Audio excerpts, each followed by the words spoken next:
Бүгін 2022 жыл наурыз айының 23-і. Ауа райы деген керемет болып тұр. Жып-жылы болып. Тауықтарды шығарып, далаға шығарып жем беріп жатырмыз. Бір нан беріп едім, жаңа бір нанға таласып жүр маған.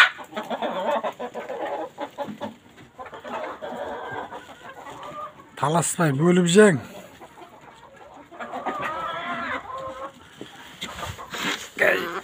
Жем беретін боламыз.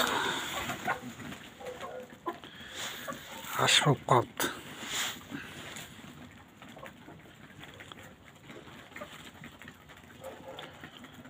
Мына бір әтеш деген ешкімге бермейді, нанды бір өзі жеп жатыр. Қасына тауық болса қуып жібереді. Біреу алып қашты.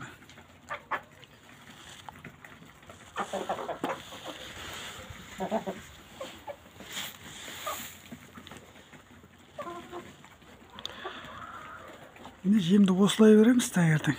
Бір ауық далаға шығарып аламыз. Мына кетектің іші қысқы кетек.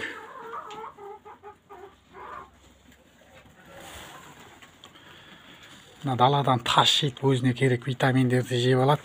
Бір ауық аяқтарын жазып.